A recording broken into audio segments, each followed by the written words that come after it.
For me, as I progressed as a therapist, I began to incorporate more and more my spiritual life and my faith. As that became more important to me and I experienced healing that way, I would invite people who are open to it to explore their faith background, and then even in some situations bring prayer into the situation. I recognized the limits of my ability to heal them. I would invite the Holy Spirit or invite Jesus into the situation, and it was amazing the changes that started to happen in people's lives.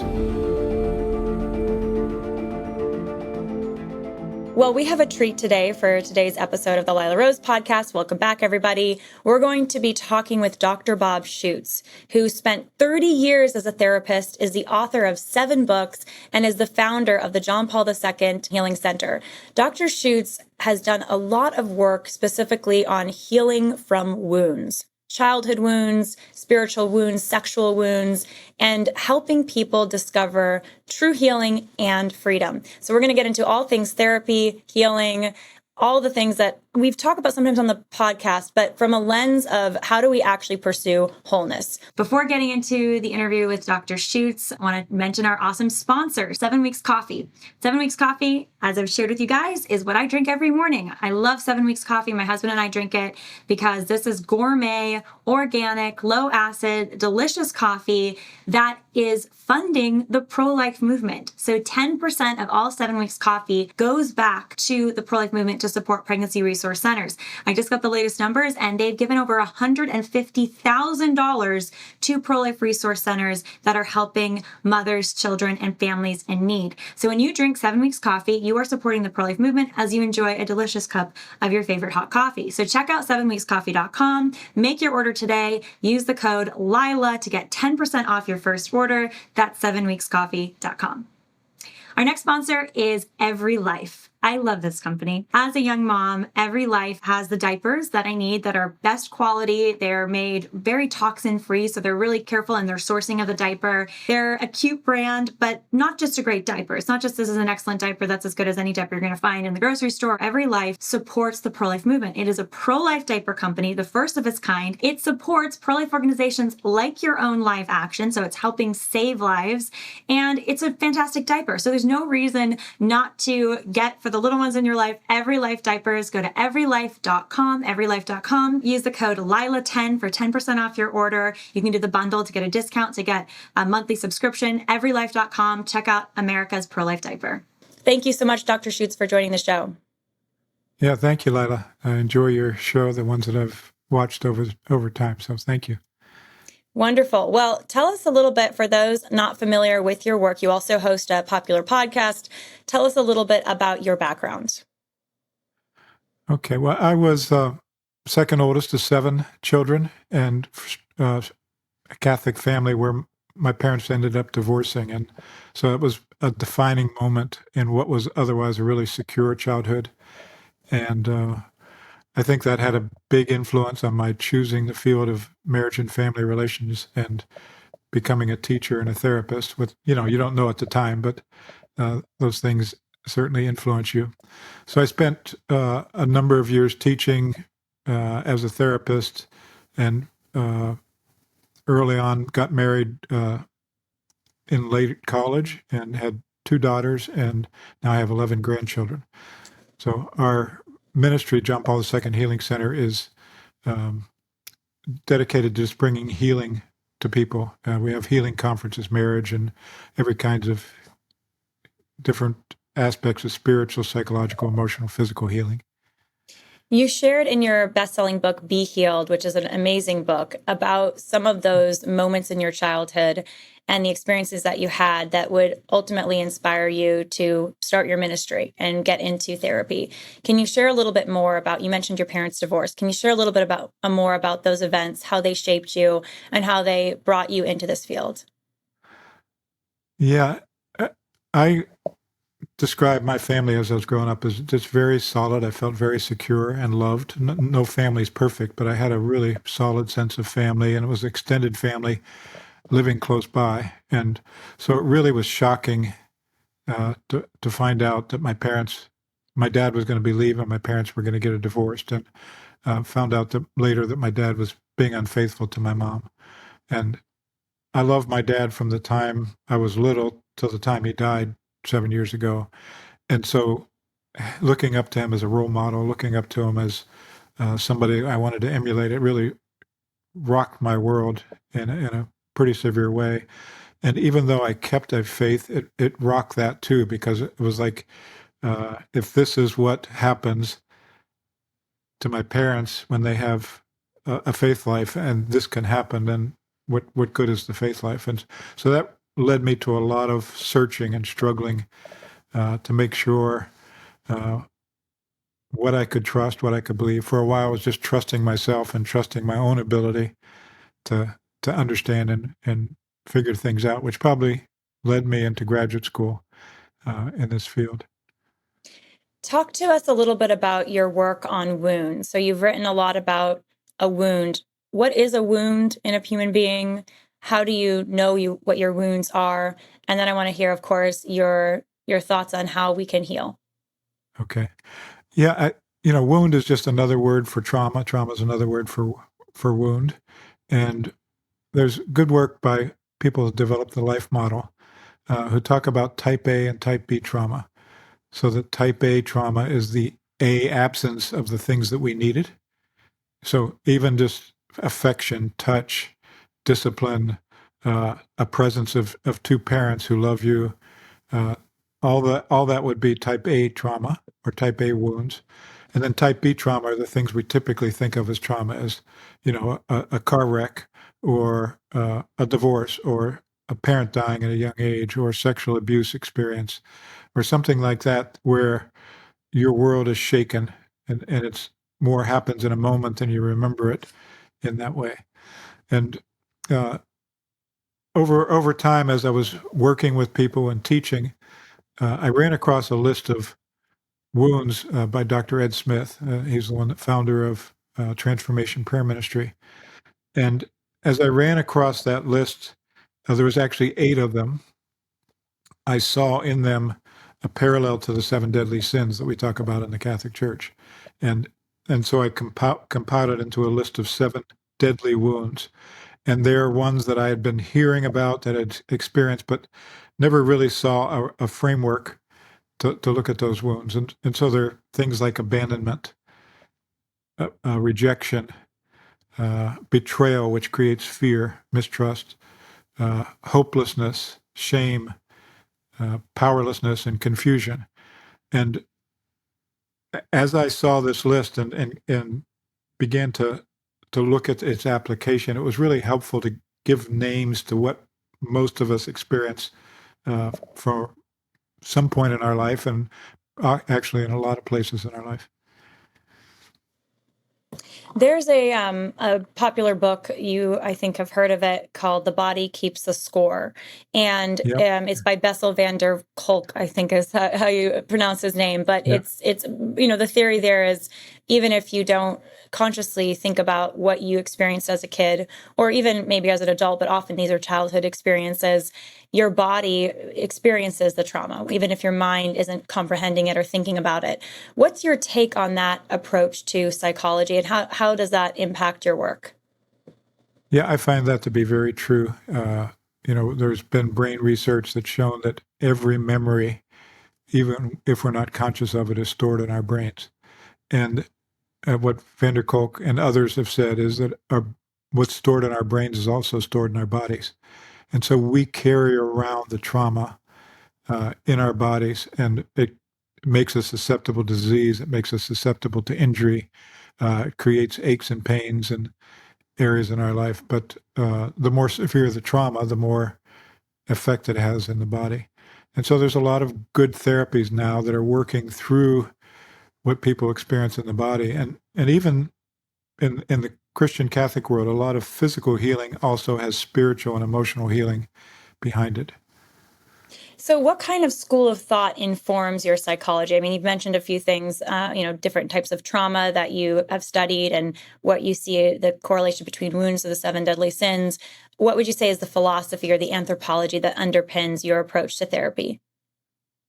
Yeah, early on, I was introduced to what then was called systems approach, which is just looking at our person as a system within a series of systems of body, soul, spirit that are not separate but together. But we also live in family systems. We also live in a social system. And so to be able to look at the whole context, that whatever we experience psychologically also has a relational component to it.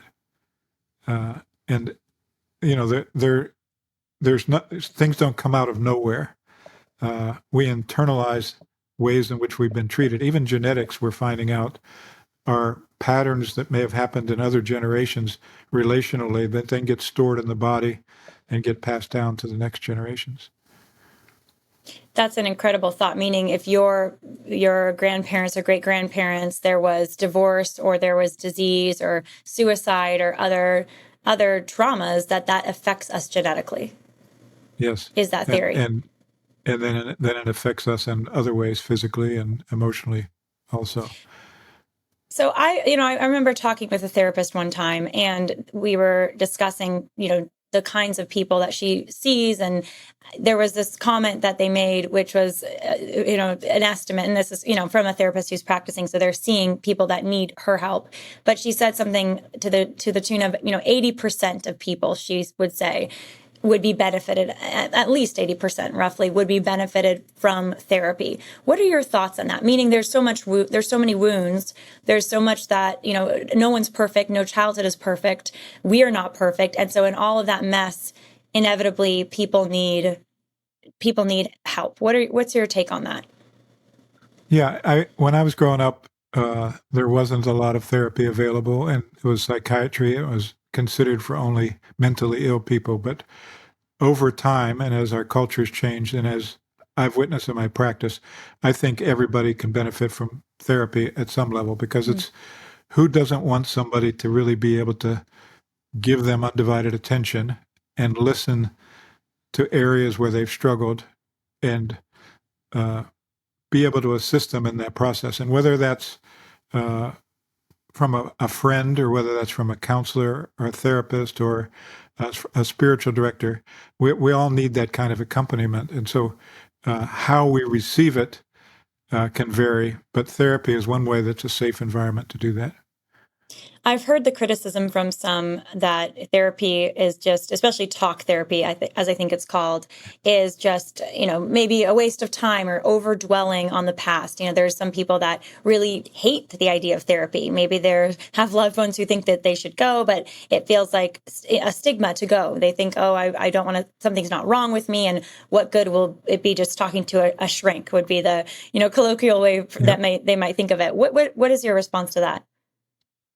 Yeah, there are probably some of those people from my generation who that's what we would call it. A psychiatrist was a shrink, and it's a stigma. But I think that's so much less the case right now. I think there's so much more social acceptance, but there's a lot of reasons why we might be resistant to it. And what you mentioned is talk therapy can be a waste of time. It can be if all I'm doing is focusing on the same thing over and over again and kind of dwelling there. So we need to do more than just talk, but talking and having somebody listen is the beginning of good therapy. And how would someone even know if they would benefit from therapy? Let's say they're doing okay, but they have not the best, they are struggling in a relationship, perhaps. They're struggling with forgiveness. They're struggling maybe with anxiety, but they're not really like, oh, it's not clinical anxiety, but it's something that is still a struggle for them. Maybe they keep falling into sexual behavior that they don't want, unwanted sexual behavior. They may not consider it an addiction, though. Those kind of middle of the road cases where it's not an extreme life-altering behavior or problem, but it's something that's still hanging on. Yeah, I would, for any person, I would say pay attention to the difference between fear and desire. Like if there's some inkling to go and there's some desire to go, but there's a fear related to that, just really pay attention to what's the desire and then what's the fear. A lot of times it's just getting over the hump. But it's also important to have a good therapist. And if you're a person of faith, it's important to have a therapist who will recognize and respect your faith and integrate it into the therapy. If you're not a person of faith, that might still be a good choice, but it may not. It may want somebody that has more of a framework, a background that you do. I have heard a lot of horror stories, Dr. Schuchts, about people that have gone to therapy and they were told to divorce, or they went to therapy and they, brought their teenager and they were told that the child should get on puberty blockers. I think we just were Yep. doing an interview Yeah. the other day and someone was sharing that horror story. So how does one even navigate? Let's say they think they might be benefited from therapy. They want to give it a try, but there's a lot of chaos in the therapeutic world. How does Yes. one even navigate that? Well, first of all, asking for people that you know and trust if they know a good therapist, or if you're part of a church, they would recommend somebody that's a good therapist. But yeah, I've heard the same horror stories, and it can be destructive. And so there's good caution in that. And I know in my own experience when my wife and I were going through difficulties, and the therapist said, "Well, maybe you need to separate," and I intuitively knew that wasn't what I needed. But it's a very vulnerable situation when you're uh, meeting with somebody and you've trusted them and they're giving you this advice and you begin to doubt yourself. And so I could see how people could be led into things that they really don't believe would be helpful. And I think it's like any kind of medical treatment or psychological treatment. We need to be the ones making the decisions about what we do and not hand it over to the authority of the person. We can listen to their advice, we can understand it, but not just categorically trust it because the therapist is saying it. And I've heard too, if you go through a word of mouth network, friends that you trust, and that there are also, Christian counselor type directories online that are starting places too. So typically speaking, Yeah. there is help. I mean, no matter where you live, there's going to be some place to start to look for that help and to get that help that's needed. So in terms of kind of going back to the role of therapy and healing, help us understand, for folks listening, maybe they've never been to therapy, or they kind of have a view of therapy and they're not sure if they think that it's really necessary. You made this comment earlier that you do think all people could benefit from therapy. What happens in therapy and how does it actually help people heal? Yeah, the good questions are not easy to answer quickly.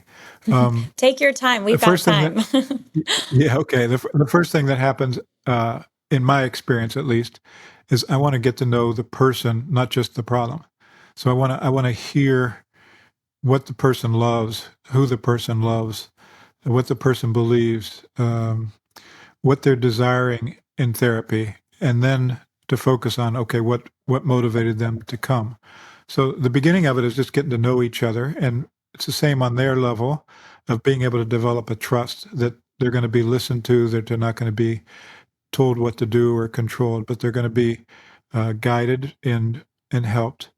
For me, as I progressed as a therapist, I began to incorporate more and more my spiritual life and my faith. As that became more important to me and I experienced healing that way, I would invite people who are open to it to explore their faith background, and then even in some situations bring prayer into the situation, or recommend where they could go to receive prayer or the sacraments in addition to the therapy. So it depends on what kind of therapist it is. I was a marriage and family therapist, and so sometimes I'd meet with couples, sometimes I'd meet with individual adults, sometimes I'd meet with teenagers or children. But for me, it was always important to understand the context of their relationships, that it wasn't just them focused on themselves, but recognizing that whatever was going on with them also had a relational component. It was both affecting the people around them and being affected by the people around them. And I would always get to a point where I recognized the limits of my ability to heal them.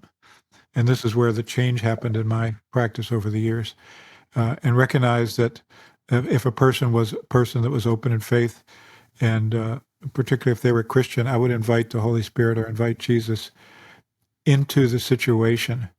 And it was amazing the changes that started to happen in people's lives, where our talking can only go so far. And we could address even traumas from a standpoint of being able to understand where the wounds are, but I couldn't free the person from the wounds. They're talking about it, they're facing it, was bringing it out into the light, was allowing it to be heard. And we've heard a lot of times over the years that there's two parts of the trauma. There's the initial experience of whatever's happened, and then there's having nobody to listen, nobody to tell it to. And so therapy heals the second part if you have a good therapist who's really attuned to and really listening to the person. But even then, I find that that's not enough, that there's a need, and that's why we started the John Paul II Healing Center, as I saw so much happening in my practice, and I wanted everybody to be able to experience this, that then began to develop conferences so that people can have this understanding and have the tools to begin to do that.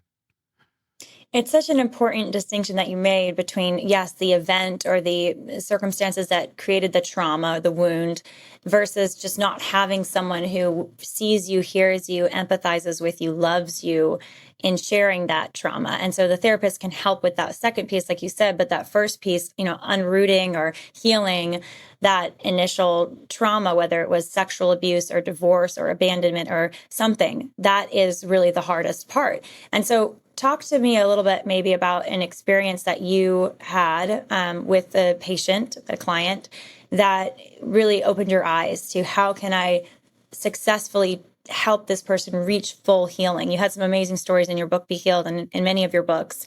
What would be a story that would help people understand how that full healing can happen with a therapist involved, but maybe not being the source of the healing? It's ultimately coming from God. Yeah. Again, my mind goes to a lot of different examples, but let me focus here. So let me take two different situations. Let's say I have a child come in. A parent sends a teenager in, and I recognize as the teenager speaking that the teenager doesn't want to be there, but the parent wants them there. I would then meet with the parent and talk to the parent about being the best therapist for their child. But let's say there was a sexual, and I've ran into this a number of times. Let's say the child had been sexually abused, and it was a family member, maybe a stepfather or a grandfather or a grandmother or a babysitter, that were the ones who had perpetrated the abuse. And when the child comes to the parent, to the mother, to tell, the mother, because of her own insecurity, denies it, doesn't want to face it, and then traumatizes the child. So as an example of that work, I can remember I talk about this in my book, Be Transformed. There was a woman who came in, and she was from another state, but her family had come to me for therapy. And she was just found out, her daughter had tried to tell her when she was younger, and she denied it, but she just found out from other children that her husband, their father, had sexually abused them. Can you imagine the devastation for everybody involved? I mean, just incredible devastation in the family. And the mom, when she found out the news, separated from her husband and moved down to be with her relatives. And we started therapy. Well, at the beginning, what was most important for her was just to be able to share what she'd experienced, the trauma, just have somebody listen and understand and sympathize, be compassionate. And at that point, because even though she had a faith, she was not open to her faith at the beginning. But the more she spoke, the more she became open to it. And she started going to Mass, and she started going to confession. And so she was bringing this incredible hatred, rage, and shame that she felt for allowing this to go on under her own roof into confession. And I started to see changes happening as she was receiving communion and as she was having confession. And at a certain point, she then became open to praying. And so we would get into some of these memories that were just so overwhelming, so traumatic. And I would say, okay, can you just invite Jesus to be with you? He's promised to never leave us or forsake us. Can you invite him to be with you in that situation? And as she would do that, all of a sudden, revelation would come, light would come.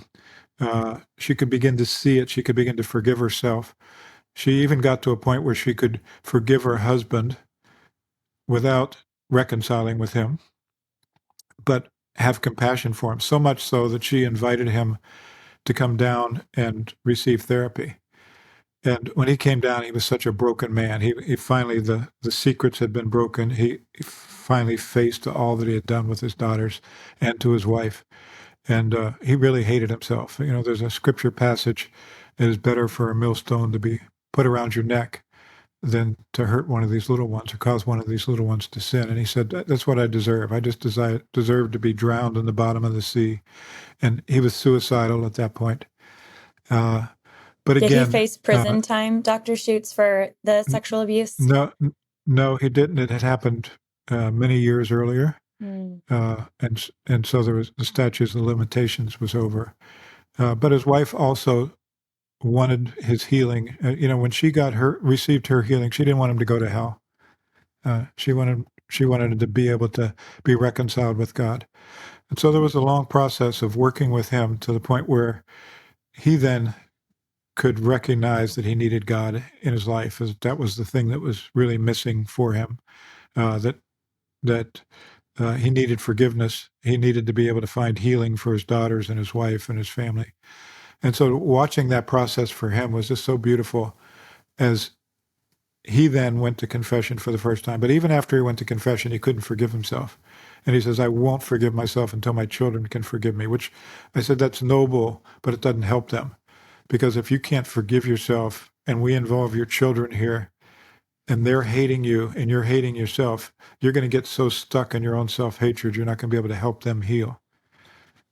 So eventually it turned into daughters coming and sharing with their mother and father present about all their pain. And they had so many symptoms of that abuse, you know, from eating disorders to lesbian lifestyle, so many things that had been affected because of that abuse. It was so beautiful to watch God work in that family and bring healing to the mother first, the father second, and then through them, the children. And I didn't So see them. these were adult, just to clarify, these were Yeah, adult these were children adult children. Yeah. who shared this with their mother after childhood. I mean, they were adults. As adults, they should, this happened to me in childhood. The mother Yes. separates from the father. There's no opportunity for criminal charges because of the statute of limitations. And then this miraculous story that you're sharing of the daughters forgiving their father and the father seeking total repentance for this evil that he did. I mean, it's almost impossible to hear a story like this today. Yeah, it is. It was so beautiful. And without them focusing on their relationship with God, with their relationship with Jesus, I don't believe it would have happened. It was them with the church, with the sacraments, with Jesus directly in prayer that allowed the rest of the healing to happen. And I saw the mother 10 years later. This happened to run into her. She was back in town visiting her family. She told me about what had happened in the next generations, and that her husband had died the year before, but that the trust had been restored in the family, which, you know, everybody recommends don't ever trust again. You know, a person like that can't be healed. Well, in this situation, there was that healing and there was that trust, and it was just beautiful to see. And so for me, I began to see through many experiences that God could do so much more than I could as a therapist. And so my job was to invite people into being able to share about their pain, to walk into the trauma, but then to allow the Holy Spirit to take it from there. And I really began to see, as I said, just really miraculous things take place. There is a statistic that there's a few different of them, and you may have heard this one, but I think it's 1 in 4. There's estimates that 1 in 4 women have experienced sexual abuse, and many of them as children. Do you see a lot of this in your practice? I have a lot of questions. I want to spend some time talking about sexual abuse and sexual wounds. And then I also want to talk a little bit about divorce. I think these are two very pervasive problems in our culture and a lot of people suffering from them. Yeah, I agree with you. Yeah, I heard the statistics are 1 in 5 boys, 1 in 4 girls. It's hard to tell because so many don't report, so it's probably more than that. But in my book, Be Restored, I talk about everybody living in this culture has had some experience of sexual abuse. That is, has a distorted experience of sexuality, whether it's through the media or whether it's through their own personal experience, whether it's through their childhood experiences. And obviously, the more severe, the more that trust is broken in primary relationships and the more violation there is, the more trauma is associated with that. So the trauma in sexual abuse is actually twofold. It's the betrayal of a trusted person, and then it's the never being able to share it with anybody, and then it's the violation in the most intimate places of their body and soul, being violated, manipulated, transgressed. And so the trauma is multiple. And we also find that with a lot of people who've been sexually abused, there was also a deficit of the type A traumas. There was a deficit of connection, a deficit of safety for many. And so the healing even has to go beyond the sexual abuse experience down to the deeper wounds of abandonment. And so many people experienced abandonment, and that made them more susceptible to the sexual abuse because of the affection that was given there that was just meeting a real unmet need, and then it gets twisted and turned into something else. So yeah, the healing for that is really in depth. I tell a story in Be Healed where I saw it accelerated. It was just miraculous healing. But for the most part, it's a longer, deeper experience of healing. And depending on the relationships and depending on how much early trauma there was before the sexual abuse, that healing process can be even harder. But I've seen over and over again, I worked with so many people who had been sexually abused, and I saw the healing take place, and it was beautiful. Similarly, with adultery, I saw so many couples reconcile and restore trust and restore their family life. And so, again, bringing God's presence into the situation can do a lot. You know, nothing's impossible with God, is what the scripture says, what I guess Blessed Mother said. A couple practical things about that. I know people listening are really concerned. I mean, there's a lot of parents who listen to the podcast, or a lot of, aspiring parents one day, or aunts and uncles of nieces and nephews, and people just who care about children, generally speaking. You mentioned everyone has some form of sexual abuse, even just from the media's images and portrayals, and then just all of the chaos in today's society. What would be some ways that we can help protect the children that we're responsible for from abuse? Yeah, so many ways.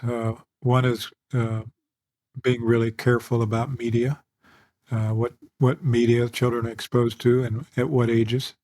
You know, so many people that I've worked with who've gotten involved in pornography, it started when they were 8, 10, 12. And so a parent to be aware of and protective of a child's media, whatever comes into the home, but also their friendships.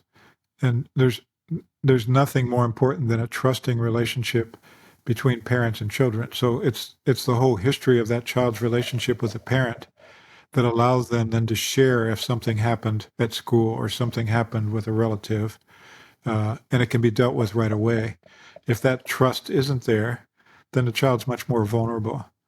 You know, the level of attachment and connection and safety in the relationship really becomes a buffer against so much trauma around them.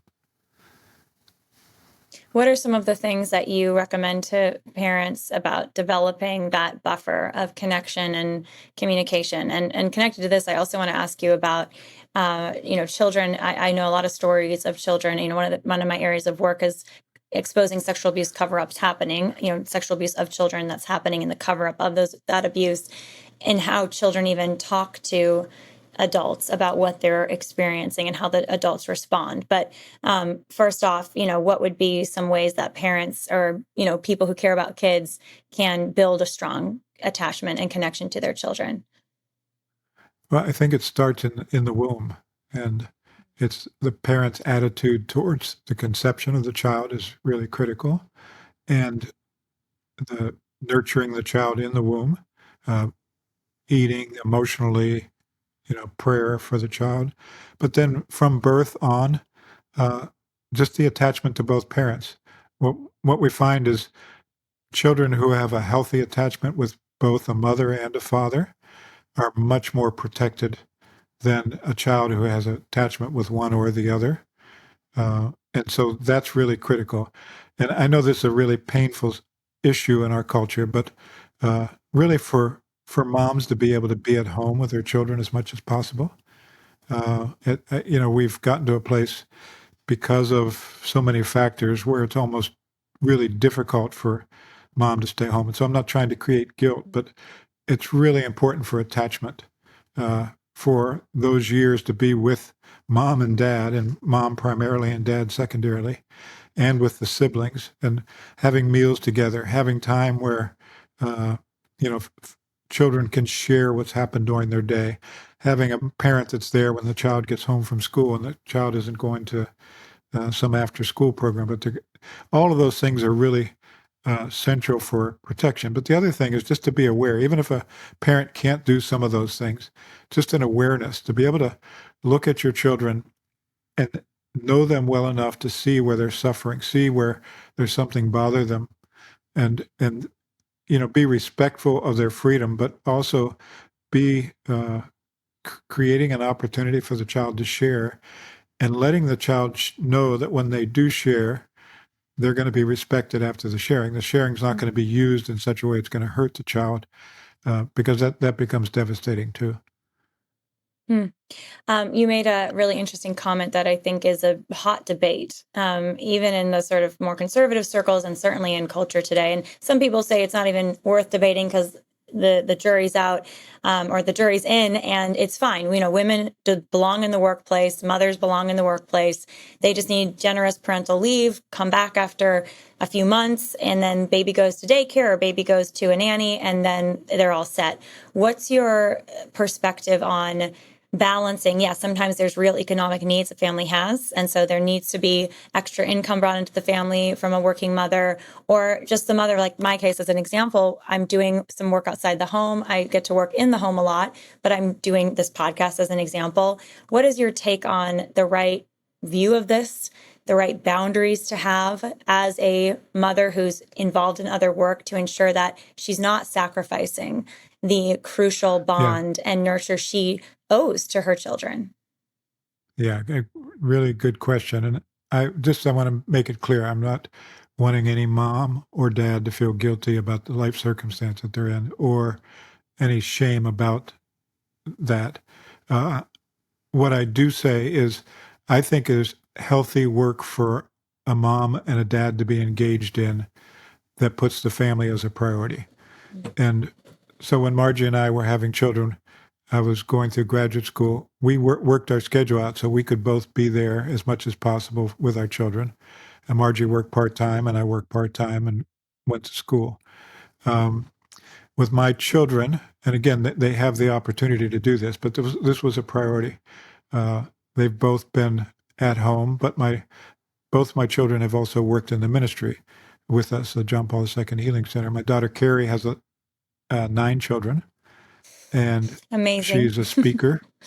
She's a speaker and she's a writer, but always the children. And she took a long period off of doing that to be at home with the children, and they homeschooled to be able to provide for them. My daughter Kristen was not able to have children, and they adopted 2. And with that, she ended up not working anymore to be home with the children. And again, it can be a greater burden, but I think when again, this is a matter of faith, when we take that step of trust with God and do something that we do out of conscience, I think He provides for it. But I also think that women having something like you're describing, something that they contribute in the work world, is a good thing. It's not all or nothing. It's a matter of balance, and how do we work that balance so that the children are a priority. Any principles for balance? One more question on this topic. And this is something I navigate. And I know a lot of young mothers personally that navigate this, where they want to make sure they're primarily with their children physically, that quantity time, and that they're present and giving them their quality time. but they do feel, whether economic needs or they have other work that they're doing, it's important as well. And so what would be rules of thumb that you have?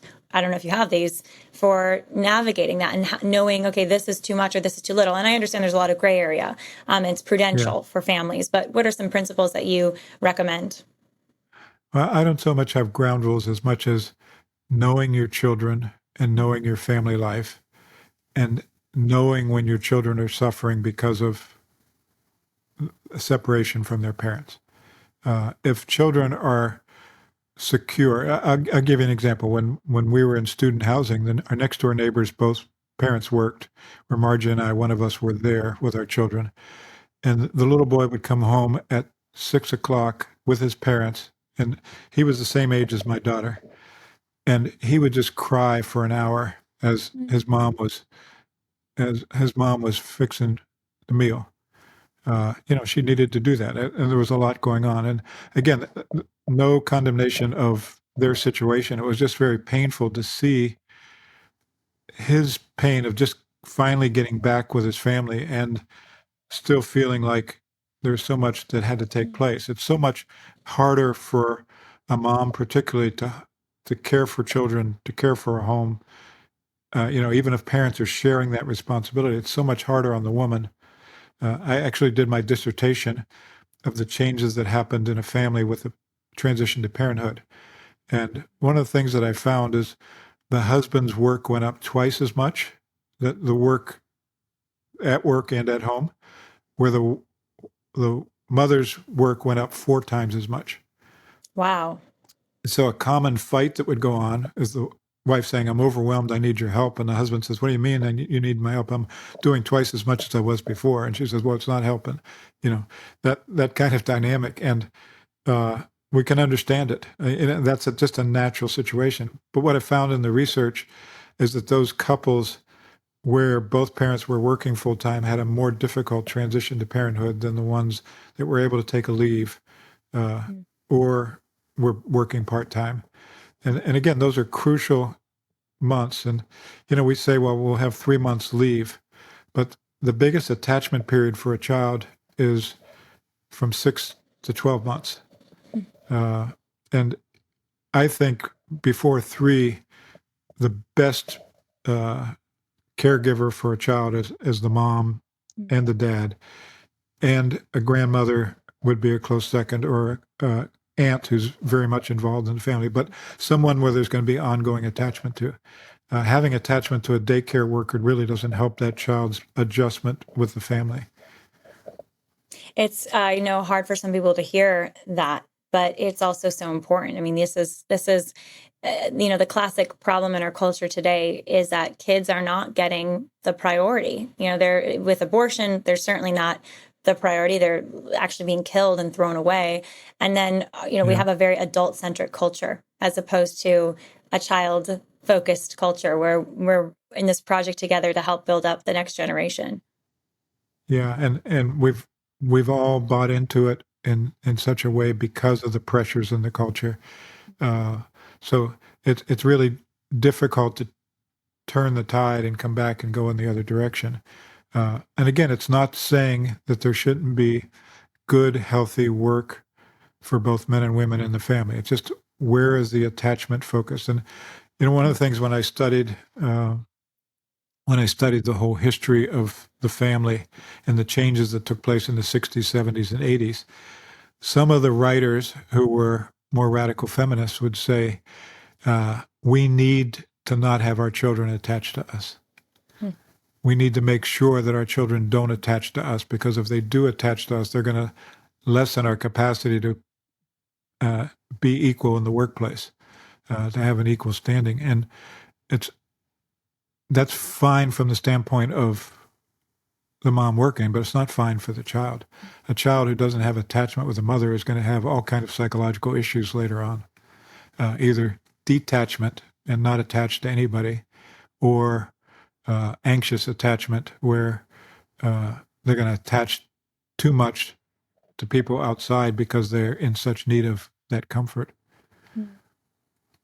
It's really important what you're talking about. So thank you. And I think people can follow up more. What's a book or a resource you recommend for people that particularly want to study attachment and raising children, and how to do that in the best way with all the demands and the needs that happen outside the home? Yeah, there's a podcast, and I'm trying to think of his name. He's up in Seattle area. Podcast of somebody who talks a lot about attachment.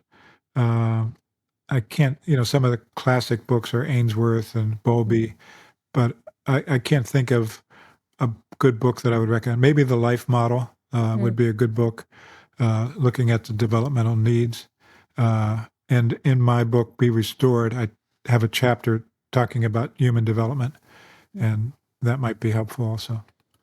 I have one more question on sexual abuse to close that out. And then with the time we have left, I do want to talk about a divorce and healing from that. So with all the sexual abuse that's happening in the culture and so many kids facing it, there are, and I know so many stories because we study it at Live Action. I studied it in my journalism over the last decade. There are children who never talk about what they endured, and maybe later on it manifests, and they'll share as an adult, or they're just acting out so much as a kid that they end up in the therapist's office, and that's when it's finally discovered. And then there's cases where people accuse the child of somehow misleading people, meaning the child maybe is not intentionally trying to cause harm, but there's cases where I've heard, well, is the child misremembering, or is the child always right if the child reveals that they endured this? What's your take on this? Yeah, we've really swung on both extremes in an unhealthy way. One was denial that any child had been sexually abused, and so we don't believe any of the reports.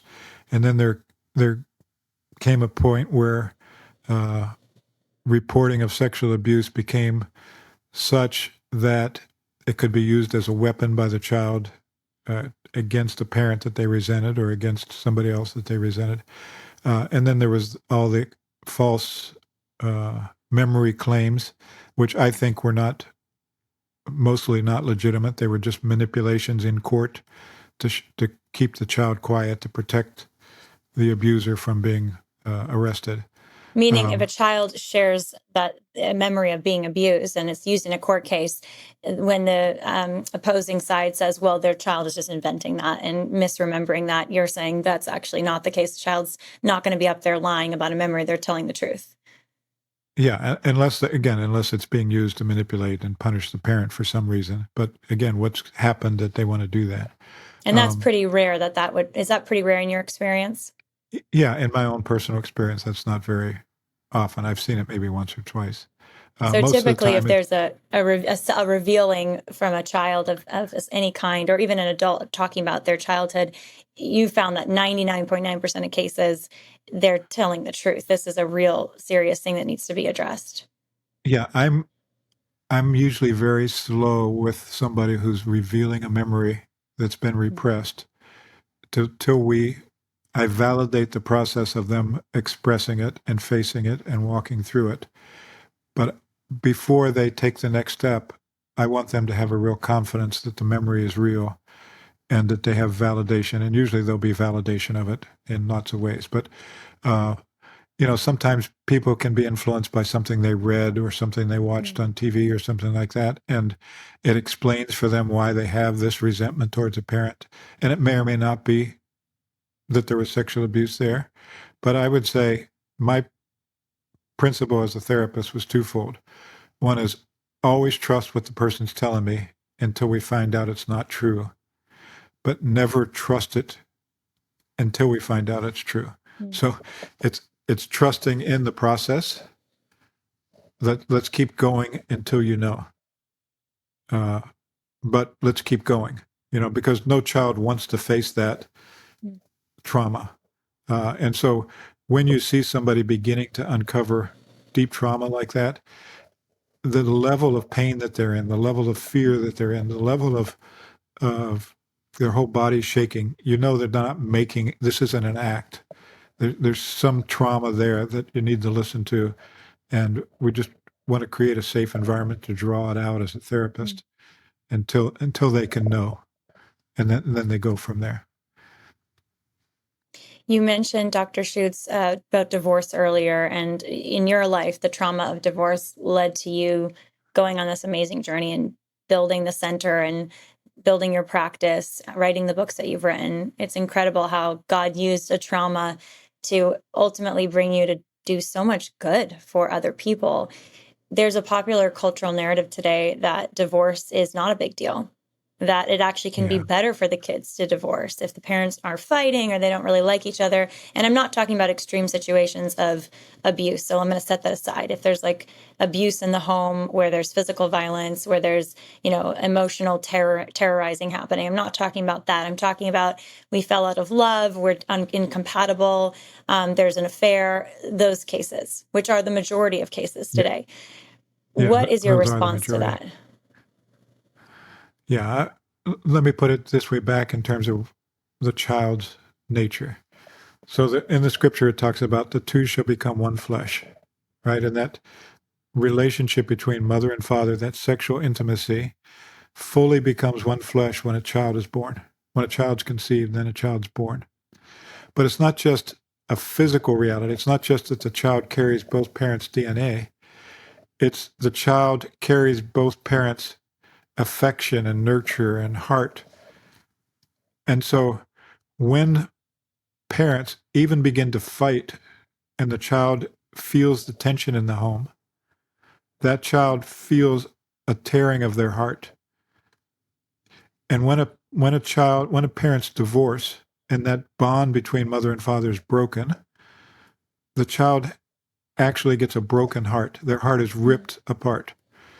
And so many of the early studies on divorce were looking at things like sports performance and school performance and intellectual IQ and all those things. And those aren't the things that are affected. What's affected is the capacity to trust, the capacity to relate at a heart level, the capacity to give yourself emotionally to another. And so many children of divorce are wounded in those ways. And if they don't go through a healing process, they stay stuck in that way. I was sharing about my own story. It was 13 years before I began to see the effects of that in my relationship with my wife. We had things that we were dealing with, but it was largely the unhealed pain of my divorce, my parents' divorce, that led me to wall off and protect my heart whenever tension came, whenever anxiety came. And it wasn't until I entered into the deeper trauma of the abandonment and betrayal and the healing of that. And again, that's an ongoing healing, but the substantive healing of that, could I then open my heart again and trust? And that's how children, so many of my brothers and sisters took a long time to get married because they had a hard time trusting marriage. It's also interesting that my mom had 7 brothers and sisters, and 6 of the 7 in the 70s and 80s got divorced after my parents did. And so there's also this effect, not only in the child's life, but in the siblings and the generations, because marriage is a bond with the whole family. And when that bond is broken with the family, it has a shattering effect, not just for the children and the spouses, but for the brothers and sisters and the extended family. It breaks the fabric of relational trust. There's probably a lot of people listening who have been touched by a divorce. Virtually, I would say every family in one way or another, family system, extended family has been touched by divorce today. I think more children are born today to single parent households than to an intact family. Yes. That's how pervasive this is. What's your advice for, the hope that you have to offer? I know that you have a lot because of your work, to people who have been hurt by divorce. Yeah, I'll give you an example from a woman that I'd actually counseled her parents, and just maybe 1 or 2 sessions, and they got divorced. And then I had this daughter in class when I was teaching at a community college, and she let me know that her parents had been married and divorced 3 times. And she said, "I'm never going to get divorced." And I said, "That's good. You recognize the pain of it." She says, "I'm never going to get married." I said, "So you're never going to have children?" "Oh, no, I'm going to have children. I'm just never going to get married." And I said to her, "Can you hear what you're saying? because of the pain that you've gone through that you haven't healed from, and I get it. I really understand it personally. You're not going to have your child go through that pain so that you're not going to even provide your children with a stable home and marriage so that child could grow up in a healthy two-parent relationship that you longed for in your heart. I said, that's not healing. That's self-protection. And so that's really the key in the healing process is we first of all acknowledge not that we're going to solve it by the decisions we make. Those are called inner vows that usually don't help us at all. They're resolutions made out of fear. But what's really helpful is when we say, this is the effect that's happened in my heart. I don't want to continue to repeat that. That was what was my motivation. I didn't want my children and my wife to experience what I saw my mom and my dad and my brothers and sisters and me experience. So I was going to do everything I could to work through that pain, to come to the other side of that. And that really motivated my whole professional life as well. Well, what's so hopeful is that there is hope, that there is healing, and that's the entire scope of your ministry is be healed. You can be healed. I love this conversation, Dr. Schuchts. It's really beautiful. I hope we can have you back on the podcast. There's so much more to talk about here. How can people find your work and your writing? Yeah, John Paul II Healing Center. It's JPII Healing Center.org. And we have talks, we have conferences, we have books, we have workbooks. Our just whole ministry is dedicated to bringing healing. And there's so much encouragement that's there as people enter into that. And if they're not ready for therapy, this might be a great way to enter into the process. And I think in many ways it's better than therapy because it's grounded in a solid anthropology of who we are as human persons and the church's teaching. Awesome. Thank you so much, Dr. Schuchts, for your ministry and for doing the podcast with me today. Yeah, thank you, Lila. I appreciate everything you're doing too. Thank you. All right.